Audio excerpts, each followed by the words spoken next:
எழுத்தாளர் ஹர்ஷகுமாரின் தேவையெல்லாம் தேவதையே. அத்தியாயம் 37. அழகான காலை, குளிரான காற்று, மேகம் மூடிய வானம், முகம் காட்ட துடிக்கும் சூரியன். தொடங்கியது புது விடியல். சூரியனுக்கே டஃப் கொடுத்து ஆதவனுக்கு முன்பே எழுந்தாள் தர்ஷினி. குளித்துவிட்டு நல்ல பிங்க் வண்ண கலரில் சுடிதார் போட்டுக்கொண்டு கண்ணாடி முன் நின்று என்றுமில்லாமல் இன்று தன்னை அதிகமாக அழகுபடுத்தி கொண்டாள்.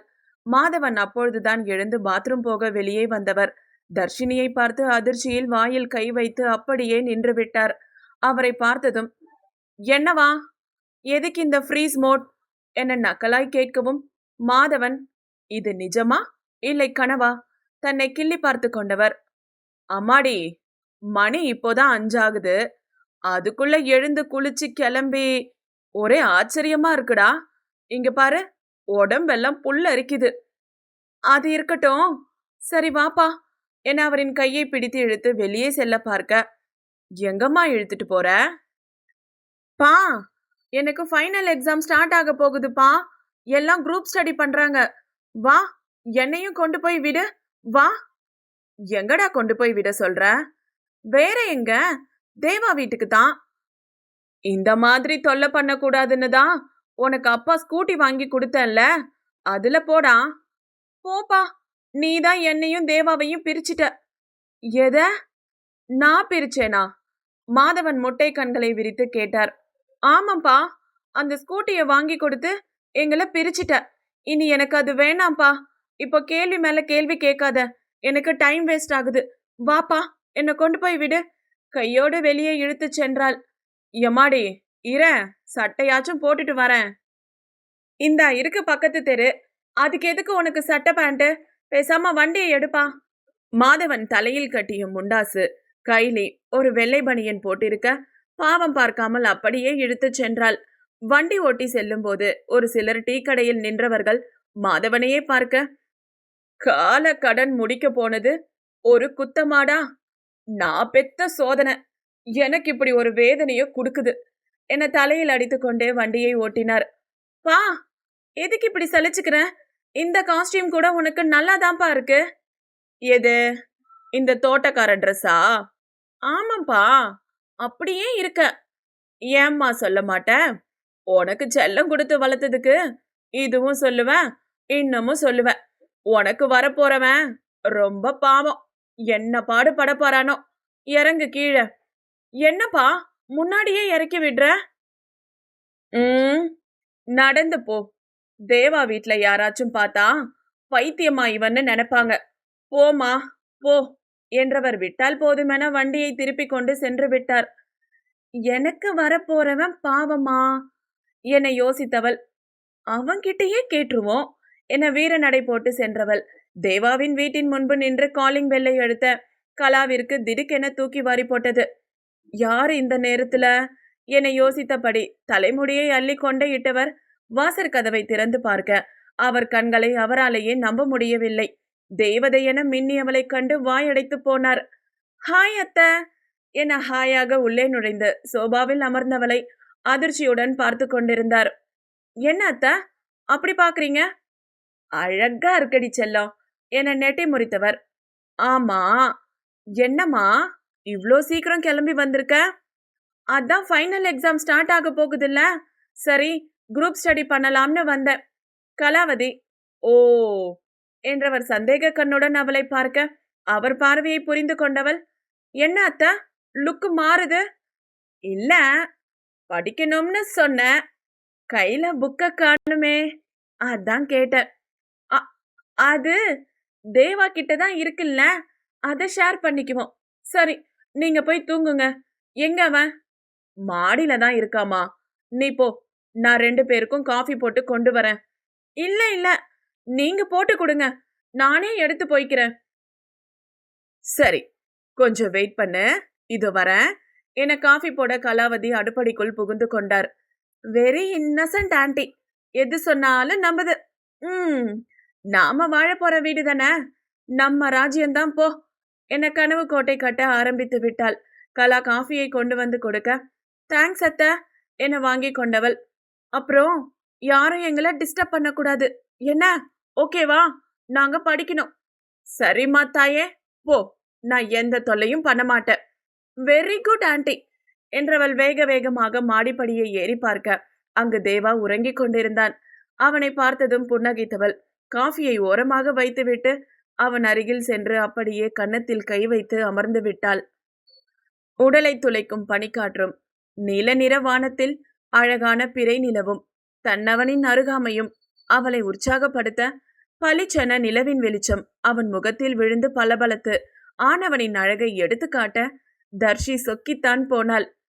இவ்ளோ நாள் ஏன் கூடவே ஏன் பக்கத்திலே தானடா இருந்த? அப்பெல்லாம் ஒன்னும் தெரியல. இப்ப மட்டும் என் கண்ணுக்கு நீ வேற மாதிரி தெரியுற.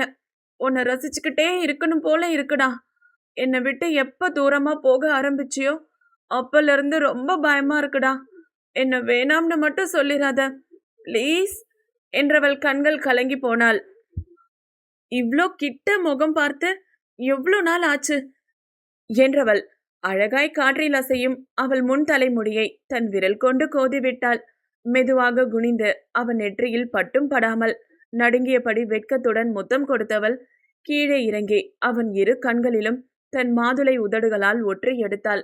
அவன் முகம் பார்த்து அழகு மூக்குடா உனக்கு என முணுமுணுத்து அவன் மூக்கின் நுனியிலும் முத்தமிட்டவள் அப்படியே கீழே பார்க்க அவன் சிறிய பிளந்த உதடுகள் இருக்க பயத்தில் எச்சிலை விழுங்கிக் கொண்டு ஐ ஐ லவ் யூ தேவா, நீ எனக்கு மட்டும்தான் என மெலிதான குரலில் சொல்லிவிட்டு அவன் இதழ்களில் முத்தமிட நெருங்கினாள். அவளின் இதய துடிப்பின் ஓசை அவளுக்கே கேட்கும் அளவிற்கு வேகமாய் துடித்தது. அவன் மூச்சு காற்று பலமாய் தர்ஷியின் உதடுகளில் பட அதை அப்படியே கண்கள் மூடி ரசித்து அனுபவித்தவள் மேலும் குனிந்து முத்தமிட செல்ல அதற்குள் தேவாவின் செல்போன் அலாரம் அடிக்கவும் தர்ஷி பயத்தில் அவன் மேலேயே விழுந்து விட்டாள். அதில் தூக்கி வாரி போட்ட தேவா கண் விழித்து அவளை பார்த்த கணம் ஆ ஆ அம்மா பேய் பேய் என அலறி கத்தவும் அவன் மேலே படுத்தபடியே அவன் வாயை இறுக்கி மூடியவள் டேய் நான் தான்டா, கத்தாதடா ப்ளீஸ், நான் தான் தர்ஷி என சமாதானம் படுத்தவே போதும் போதும் என படாத பாடு பட்டு விட்டாள். ஏய், நீ இங்க என்னடி பண்ற? அதோ இந்நேரத்துல கண்கள் விரித்து அதிர்ச்சியுடன் கேட்டிருந்தான். நான் நான் அது வந்து உன்கிட்ட நோட்ஸ் கேட்கலான்னு வந்த மழுப்பி வைத்தாள். நோட்ஸா? என்ன விளையாடுறியா? எத்தனை மணிக்கு வந்து நோட்ஸ் கேட்குற? முதல்ல யார் உன்னை உள்ள விட்டது? அம்மா அம்மா என்ன மீண்டும் கத்த ஆரம்பிக்க அவன் வாயை மறுபடியும் பொத்தியவள் ஏண்டா கத்துற? இப்ப என்ன உனக்கு நான் போணுமா? பல்லை கடித்து கேட்க ஆமா என்பது போல் அவள் முகம் பார்த்து தலையாட்டினான். சரி போறேன். இப்ப நான் உன் வாயிலிருந்து கையை எடுத்ததும் நீ கத்தக்கூடாது, சரியா? என்றான். அவன் வாயில் இருந்த கையை எடுத்தவள் அவன் கண்களை உற்று பார்க்க டேய் மயக்குறாடா, மயங்கிடாத என உள்ளுக்குள் சொல்லிக் கொண்டவன் என்னடி லுக்கு, முதல்ல எழுந்துரு. அதுக்கு முதல்ல நீ என் இடுப்புல இருந்து கையை எடுக்கணும். ஓ சாரி சாரி என அவள் இடுப்பில் இருந்த கையை எடுக்கவும் விலக மனமின்றி அவன் மேலிருந்து எழுந்தமர்ந்தாள். எப்பாடி என நெஞ்சை தடவி கொண்டவன் அவளை பார்க்க அவள் முகம் வெட்கத்தில் சிவந்து போயிருந்தது. இது கொன்னும் குறைச்சல் இல்ல, வெக்கப்படுறப்ப கூட அழகுடி. கண்ணம் கிள்ளி கொஞ்சிட தோன்றியது. தலையை உலுக்கி தன்னை சமன்படுத்தி கொண்டவன் எதுக்குடி வந்த? மீண்டும் கேட்க அதான் சொன்னனே நோட்ஸ் வாங்க வந்தேன்னு விழி உருட்டி சொன்னாள். ஓ, மேடம்க்கு என்ன நோட்ஸ் வேணும்? ஒற்றை புருவம் உயர்த்தி கேட்க அது எந்த நோட்ஸ்?